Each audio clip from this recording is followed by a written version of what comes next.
let's continue and finish the story about Tigger having breakfast. Pooh explained to Eeyore that Tigger was a great friend of Christopher Robin's, who had come to stay in the forest, and Piglet explained to Tigger that he mustn't mind what Eeyore said, because he was always gloomy, and Eeyore explained to Piglet that, on the contrary, he was feeling particularly cheerful this morning, and Tigger explained to anybody who was listening that he hadn't had breakfast yet. I knew there was something, said Pooh.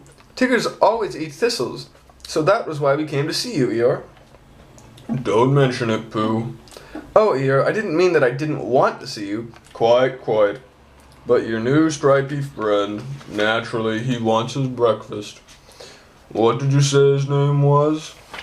Tigger. Then come this way, Tigger. Eeyore led the way to the most thistly-looking patch of thistles that ever was, and waved a hoof at it. A little patch I was keeping for my birthday, he said. But after all, what are birthdays? Here today and gone tomorrow. Help yourself, Tigger.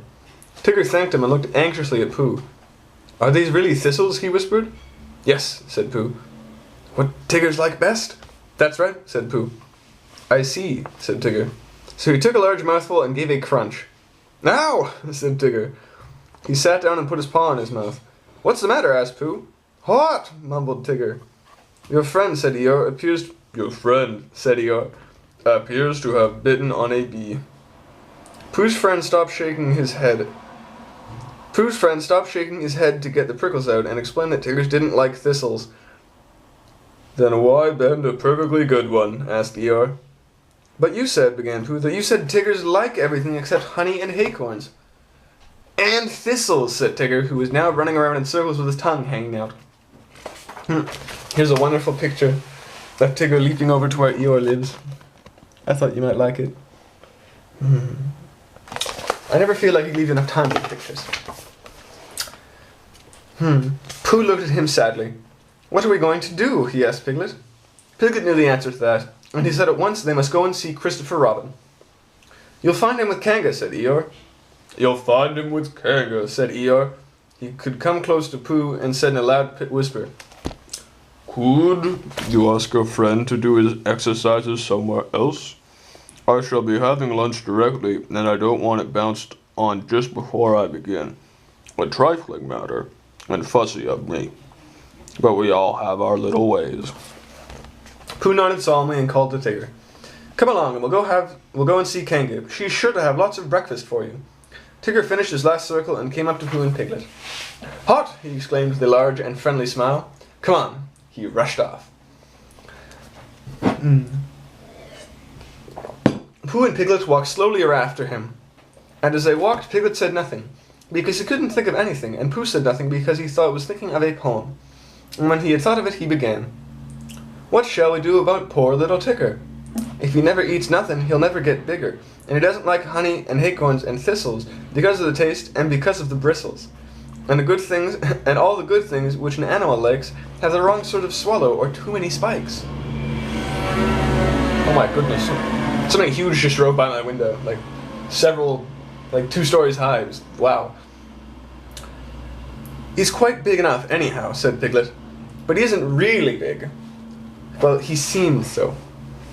Pooh was thoughtful when he heard this, and he murmured to himself, but whatever his weight in pounds, shilling in ounces, he always seems bigger because of his bounces. Ooh, excuse me. And that's the whole poem, he said. Do you like it, Piglet? All except the shillings, said Piglet. I don't think they ought to be there. They wanted to come in after the pounds, exclaimed Pooh, so I let them. It is the best way to write poetry, letting things come. Oh, I didn't know, said Piglet. Tigger had been bouncing in front of them all this time, turning round and round every now and then to ask, Is this the way? And now at last they came in sight of Kanga's house, and there was Christopher Robin. Tigger rushed up to him. Oh, there you are, Tigger, said Christopher Robin. I knew you'd be somewhere. I've been finding things in the forest, said Tigger, importantly. I found a Pooh and a Piglet and an Eeyore, but I can't find any breakfast. Pooh and Piglet came up and hugged Christopher Robin and exclaimed at what had happened. Aw. Do you know what Tigger's like? Asked Pooh. I expect if I thought very hard I should know, said Christopher Robin. I thought Tigger knew. I do, said Tigger. Everything there in the world except honey and acorns and... What were the other top things called? Thistles. And thistles. Oh, Oh, yes, and those. Oh, well then, Kanga, can I give you some breakfast? Oh, sorry. Oh, well then, Kanga can give you some breakfast. So they went to Kanga's house, and when Roo had said, "Hello, Pooh," and "Hello, Piglet," and once, "Hello, Tiger," twice, because he had never said it before, and it sounded funny, they told Kanga that they wanted, and Kanga said very kindly, "Well, look in my cupboard, Tigger dear, and see what you'd like." Because she knew at once, however big Tigger seemed to be, he wanted as much kindness as Roo. "Shall I look too?" asked Pooh, who was beginning to feel a little 11 o'clockish. And he found a small tin of condensed milk, and something seemed to tell him that Tiggers didn't like this, so he took it to the corner by himself and went with it to see that nobody interrupted him. There's a very wonderful picture of Tigger bouncing around. I like Tigger in the stories. He's very charismatic. But the more Tigger put his nose into this, and his paw into that, the more things he found which Tiggers didn't like. And when he had found everything in the cupboard and couldn't eat any of it, he said to Kanga, "What happens now?" But Kanga and Christopher Robin and Piglet were all standing around Roo, watching him have his extract of malt. And Roo was saying, "Must I?" And Kanga was saying, "Now, Roo, dear, you remember what you promised." "What is it?" whispered Tigger to Piglet. "His strengthening medicine," said Piglet. "He hates it." So Tigger came close, and he leant over the back of Roo's chair, and suddenly he put out his tongue and took one large gullup. And with a sudden jump of surprise, Kanga said, "Oh!" And then he chuckled at the spoon again. Then he clutched at the spoon again just as it was disappearing, and pulled it safely out of Tigger's mouth. But the extract of malt was all gone. "Tigger dear," said Kanga.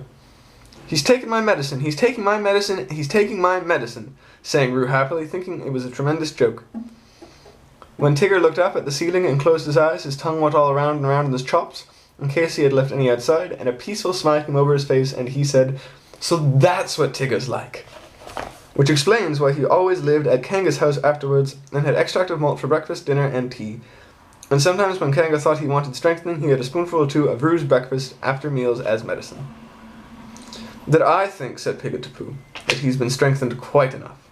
And there's a wonderful picture of Tigger having some of Roo's malted extract of malt. And tomorrow we'll read Chapter 11. Oh, sorry. Chapter... Oddly written. Oh, yes.